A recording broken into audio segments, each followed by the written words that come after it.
આજે આપણે એસપીસીસી વિભાગની અંદર એસપીસીસી વિષયની અંદર જે સીસી વિભાગ છે કોમર્શિયલ કૌશલ્ય એટલે કે વાણિજ્યિક પત્ર વ્યવહાર એની અંદર ત્રીજું જે આંતર વિભાગીય પત્ર વ્યવહાર કર્મચારી વિષયક પત્ર વ્યવહાર છે એના પત્રો જોવાના છે. આંતર વિભાગીય આપણે જોઈ લીધું નોટિસ પરિપત્ર અને મેમો બરાબર. કર્મચારી વિષયક પત્ર વ્યવહારની અંદર આપણે પહેલો પત્ર છે કે ભાઈ લેખિત પરીક્ષા માટે હાજર રહેવા અંગેનો પત્ર. લેખિત પરીક્ષા માટે હાજર રહેવા માટેનો પત્ર કે ભાઈ કોઈ કર્મચારીને લેખિત પરીક્ષાનું આયોજન કરેલું હોય તો એ પરીક્ષામાં બોલાવવા માટે જે પત્ર લખવામાં આવે છે એ પત્ર બરાબર. તો એની પહેલા કયા પ્રકારના પત્ર વ્યવહાર થઈ ગયા હોય? માની લો કે ભાઈ ન્યૂઝપેપરની અંદર કંપની જાહેરાત આપવામાં આવેલી હોય, કોઈ પણ કંપની પેઢીએ કોઈ જાહેરાત આપવામાં આવેલી છે, તો જાહેરાતના અનુસંધાને કોઈ પણ કર્મચારી છે બરાબર કે ભાઈ ઉમેદવાર છે, કર્મચારી તો ન કહેવાય, કર્મચારી ક્યારે કહેવાય કે જ્યારે કંપનીમાં કામ કરે, પેઢીમાં કામમાં લાગે ત્યારે તેને ઉમેદવાર કહી શકાય. કોઈ ઉમેદવાર છે જે જાહેરાતના અનુસંધાનમાં અરજી કરશે બરાબર.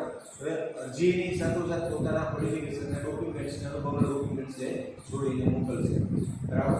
જેના આધારે જે કંપનીએ જાહેરાત બહાર પાડી હશે, જે સમયે જાહેરાત બહાર પાડી હશે એ આ અરજીઓનું શોર્ટિંગ કરે, અરજીનું શોર્ટિંગ કરી અને એને જે પ્રમાણના કર્મચારીની લાયકાત છે એ પ્રમાણે લાયકાત મળશે બરાબર. તેમાંથી કર્મચારીની નિમણૂક કરશે એટલે કે મીન્સ કે એને કામ ચલાવ રીતે લેખિત પરીક્ષા માટે બોલાવશે બરાબર. જે વ્યક્તિ એની જે જગ્યા પ્રમાણે લાયકાત એને જે જરૂર પ્રમાણેના અનુભવવાળો વ્યક્તિ મળશે બરાબર. તો ડાયરેક્ટ એનું સિલેક્શન નહીં કરે, એના માટે પણ શું કરશે તો કે લેખિત પરીક્ષા રાખશે બરાબર. લેખિત પરીક્ષા રાખવા માટેનું કારણ શું કે ભાઈ લાયકાત હોય તો કામ પ્રત્યેની રુચિ હોય, કામ પ્રત્યેનું નોલેજ ન હોય પૂરેપૂરું બરાબર. એવો વ્યક્તિને કર્મચારી તરીકે રાખવો પેઢી માટે હિતાવ રહેતો નથી બરાબર. ખાલી લાયકાત મેળવી લીધેલી એ વ્યક્તિ સક્ષમ થઈ જતો નથી, એટલે ખાલી લાયકાતથી એનું માપી શકાતો નથી બરાબર. કામ પ્રત્યેની રુચિ કેટલી, કામ પ્રત્યેનો અનુભવ કેટલો હોય બરાબર, અને કામ વિશે કેટલું જાણે છે બરાબર. તો એ કેના દ્વારા મળે તો લેખિત પરીક્ષા દ્વારા બરાબર. લેખિત પરીક્ષાની દ્વારા એની અંદર એની કામ પ્રત્યેનું નોલેજ કેટલું છે, કામ પ્રત્યે રસ કેટલો છે અને કેવી રીતનું કાર્ય કરી શકે, કેટલું કામ વિશે જાણે છે બરાબર. એ લેખિત પરીક્ષા દ્વારા મળે છે બરાબર. એટલે આપણે જે પત્ર જોવાનું છે એ લેખિત પરીક્ષા માટે આપણે ઉમેદવારને બોલાવવાનું છે બરાબર. આ પત્રની અંદર કોઈ પર્ટિક્યુલર વ્યક્તિનું નામ કે કોઈ પેઢીનું નામ આપણે આપેલું નથી, તો આપણે અનુકૂળ એ પ્રમાણે કોઈ કંપનીનું નામ લખી શકો, કોઈ પેઢીનું નામ પણ તમે લખી શકો. આપણે તો ઉદાહરણ જોવાનું છે. ઉદાહરણ પહેલું બરાબર એ તમને સમજાવું. આમાં છે એ પ્રમાણે આપણે નામ અને સરનામું રાખશું બરાબર. પેજ નંબર 40 ઉપર બરાબર. લેખિત પરીક્ષા માટે હાજર રહેવા અંગે જણાવતો પત્ર. આમાં તમે પત્ર લખનાર કોઈ વ્યક્તિ પેઢીનું નામ ઉપર આવશે. પેઢી છે સામેવાળા વ્યક્તિને પત્ર લેખિત પરીક્ષા માટે પત્ર લખતી હોય છે. વીટી પારેખ ચાર્ટર્ડ એકાઉન્ટન્ટ કંપની, આ કોઈ ચાર્ટર્ડ એકાઉન્ટ છે એની કંપની છે બરાબર. જે કર્મચારીને પત્ર પરીક્ષા માટે બોલાવવા માટેનો પત્ર લખે છે એટલે ટાઇટલમાં એનું નામ આવશે VT Parekh. VT Parekh chartered account company, chartered account company.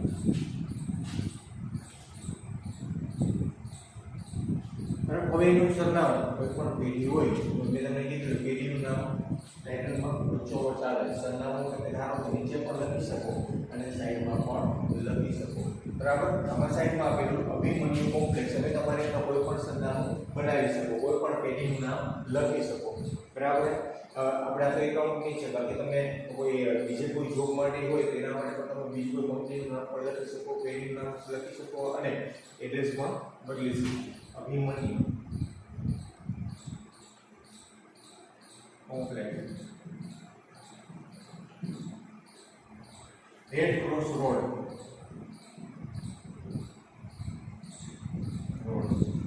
Rajkot. Pin code તમે જે લખી નાખો, કદાચ ખોટા હોય, પિનકોડ 6 આંકડાનો હોય બરાબર, કદાચ ખોટા લખી નાખો તો વેરીફાઈ કરવા જવાનું નથી બરાબર. પિનકોડ લખ્યા પછી એક લીટી મૂકી અને પછી તારીખ લખવાની છે બરાબર. તારીખ ક્યારે લખવાની? જે દિવસે તમે પત્ર લખતા હોય તે દિવસની બરાબર. આજે કઈ તારીખ છે? 15મી મે. 2017 તમે પ્રોપર આજની તારીખ પર લખી શકો બરાબર. પણ આગળ બીજી કોઈ માહિતી માંગેલી હોય ત્યારે તારીખનું ધ્યાન રાખવું બરાબર. 15મી મે આ લેખમાં બનશે સામેની સાઈડ બરાબર. પત્ર મેળવનાર વ્યક્તિનું નામ બરાબર. પત્રનો મેળવનાર વ્યક્તિ નામ આપનું નામ લખેલું છે પરેશ પાદરિયા બરાબર. ક્યાં રહી છે? સી શિવાલય ફ્લેટ્સ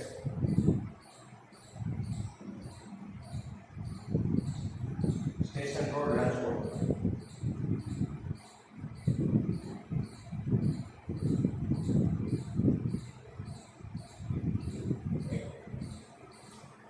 બરાબર. આગળ આનું ફોર્મેટ સામાન્ય પત્ર જેવું જ હોય બરાબર. હાલો આગળ વિષય. કયા વિષયના અનુસંધાને આપણે પત્ર લખીએ છીએ? એક લીટી મૂકીને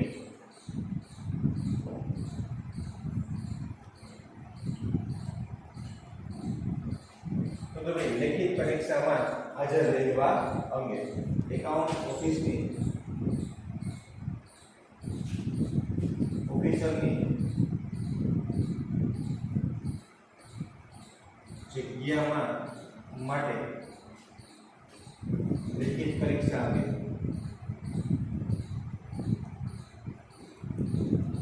અથવા તો પરીક્ષામાં હાજર રહેવા અંગે બરાબર. હેડલાઈન કરી લઈએ. ત્યારબાદ આમાં શ્રીયુત લખેલું છે, તમે શ્રીમાન પણ લખી શકો બરાબર. સાહેબશ્રી પણ સાહેબશ્રીનો ઉપયોગ અહીં નહીં થાય બરાબર.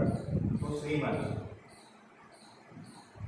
પહેલા ફકરામાં આપણે ઇન્ટ્રોડક્શન દે શા માટેનું સિલેક્શન કરવામાં આવેલું છે બરાબર. તો એની અંદર આપનો 5મી મે 2017 ની એકાઉન્ટ ઓફિસરની જગ્યા માટે ઉમેદવારી રજૂ કરતી અરજી મળી. આજ કેટલી તારીખ છે? 15 તારીખ. આના થોડા દિવસ અગાઉની તારીખ આપણે લખવાની થાય બરાબર. 15 તારીખે તો આપણે એને લેખિત પરીક્ષા માટે બોલાવી એટલે થોડા દિવસો અગાઉ આપણે અરજી કરેલી હશે ને બરાબર. તો એના થોડા દિવસ અગાઉ કેટલી તારીખે? 5 દિવસ 10 દિવસ અગાઉ આપણે અરજી કરેલી હતી એટલે રેફરન્સથી ચાલુ કરી આપજો. આ આપની 5મી મે 2017 ની એકાઉન્ટ ઓફિસરની જગ્યા માટે ઉમેદવારની રજૂ કરતી ઉમેદવારી ઓફિસરની જગ્યા માટેની ઉમેદવારી રજૂ કરતી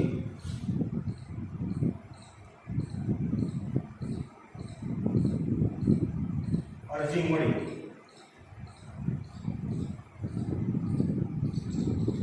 આપના ગુણપત્રકો અને અન્ય પ્રમાણપત્રોની ચકાસણી કરતા એટલે કે અરજી વખતે જે પ્રમાણપત્રો આપેલા હોય અને અનુભવના અને એ સિવાયના પ્રમાણપત્ર આપ્યા હોય બરાબર એની ચકાસણી કરતા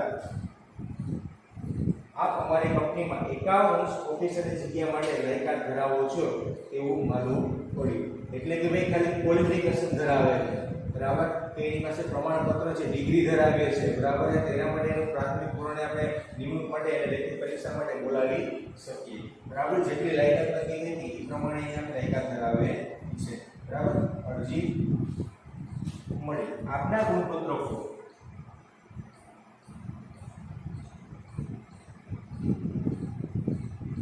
અને અન્ય પ્રમાણપત્રોની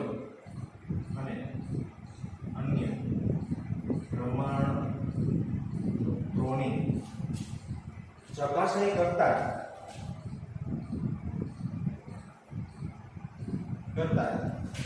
આપ અમારી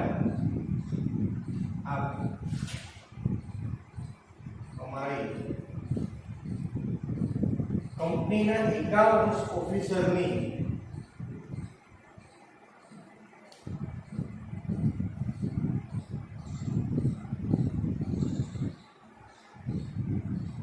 જગ્યા માટે લાયકાત ધરાવો છો.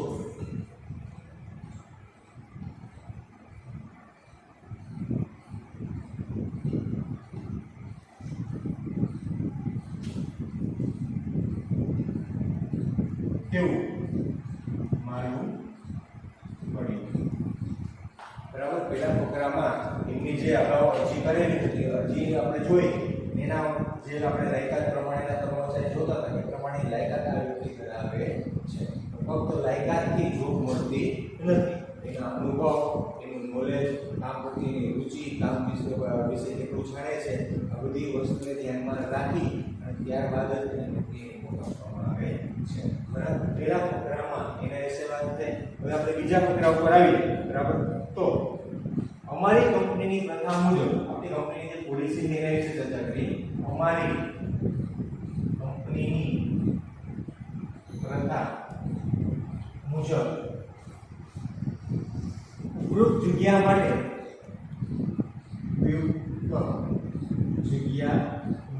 જગ્યા કઈ હતી તો કે એકાઉન્ટન્ટ ઓફિસરની.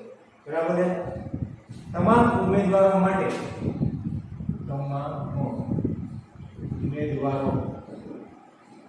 માટે એક લેખિત પરીક્ષાનું આયોજન કરવામાં આવેલું છે. એક લેખિત પરીક્ષાનું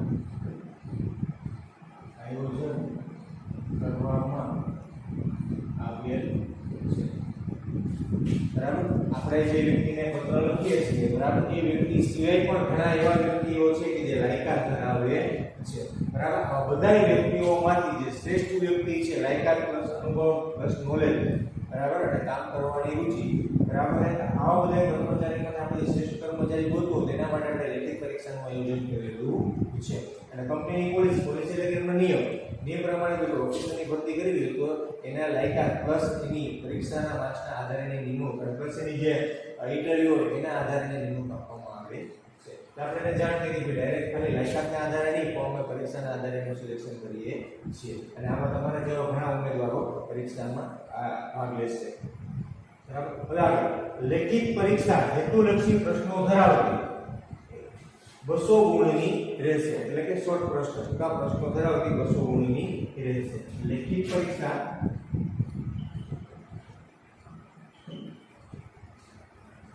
હેતુલક્ષી પ્રશ્નો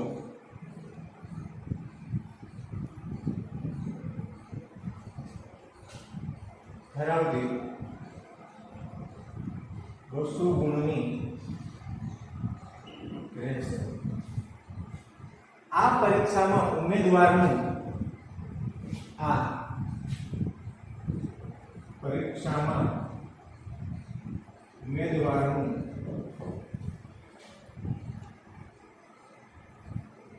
સામાન્ય જ્ઞાન એટલે કે જનરલ નોલેજ, બરાબર, પછી કોમ્પ્યુટરનું જ્ઞાન,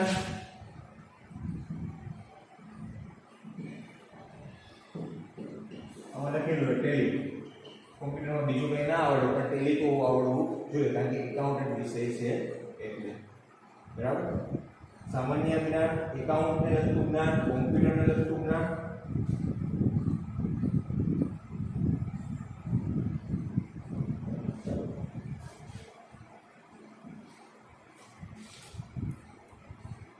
આ બધી બાબતોનો સમાવેશ કરવામાં આવે છે. આ બધી બાબતોનો સમાવેશ કરવામાં આવે છે. 200 માર્ક્સનો પ્રશ્ન પૂછાશે. આ પ્રશ્ન અંદર શું પૂછાય તો કે ભાઈ તમારું સામાન્ય નોલેજ એટલે કે જનરલ નોલેજ, કોમ્પ્યુટર વિશેનું જ્ઞાન અને જે વિષય માટે જે હોદ્દા માટે તમારે નોકરી કરવાની એટલે એકાઉન્ટને લગતું જ્ઞાન છે એ બાબતના પ્રશ્નો આમાં કરવામાં આવશે. બરાબર. લેખિત પરીક્ષાની સમય મર્યાદા 2 કલાકની રહેશે.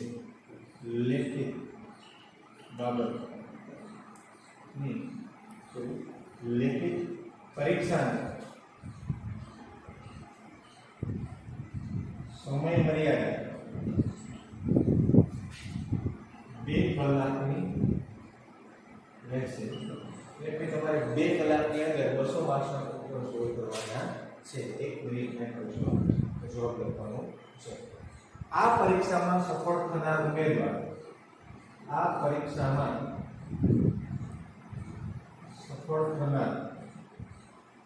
ઉમેદવાર રૂબરૂ મુલાકાત માટે બોલાવવામાં આવશે. રૂબરૂ મુલાકાત માટે બોલાવવામાં આવશે.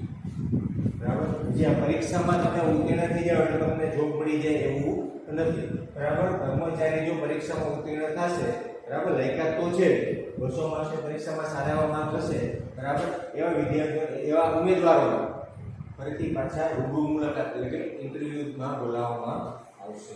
બરાબર. લેખિત પરીક્ષાની વિગતો નીચે મુજબ છે.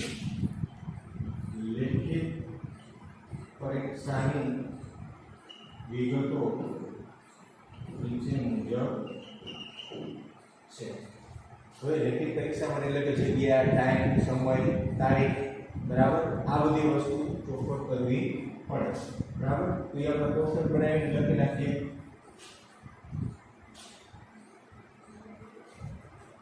તારીખ અને વાર.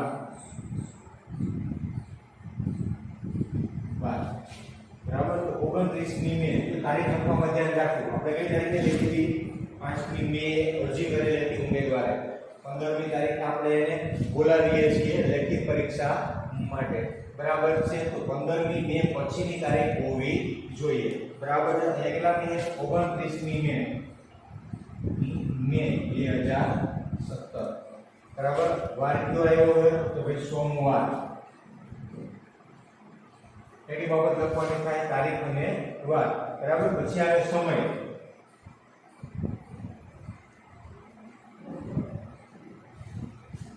સમય કેટલા વાગ્યાનો? સવારે 10:30 થી બપોરના 12:30. 2 કલાકનો સમય આપ્યો તો સવારે 10:30 થી બપોરે 12:30. સ્થળ એટલે કે જગ્યા કોન્ફરન્સ રૂમ, પ્રથમ માળ, વીટી પારેખ ચાર્ટર્ડ એકાઉન્ટન્ટ કંપની. જે કંપની છે એનો જે કોન્ફરન્સ રૂમ છે ત્યાં જ પરીક્ષાનું આયોજન કરવામાં આવેલું છે. રૂમ, પ્રથમ માળ, વીટી પારેખ ચાર્ટર્ડ એકાઉન્ટન્ટ કંપની. બરાબર. આ ત્રણ વસ્તુ અલગથી તમે કોષ્ટકમાં દોરી.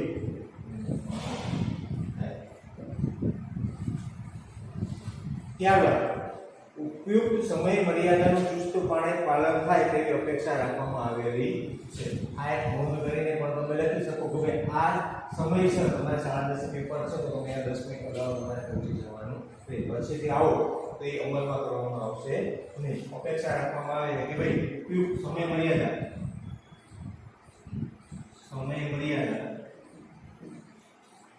ચુસ્તપણે પાલન થાય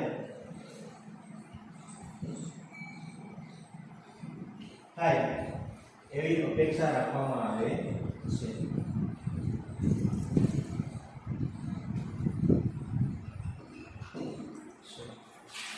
બરાબર. આત્મવિશ્વાસ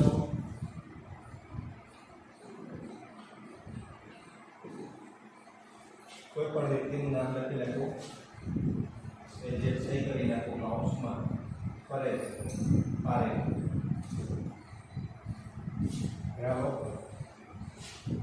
કોણ છે? તો તે ભાગીદાર. ગૂગલ કોઈ તો એની કંપની છે એટલે ભાગીદાર. બરાબર. અને છેલ્લે નોંધ કરીને લખી શકો.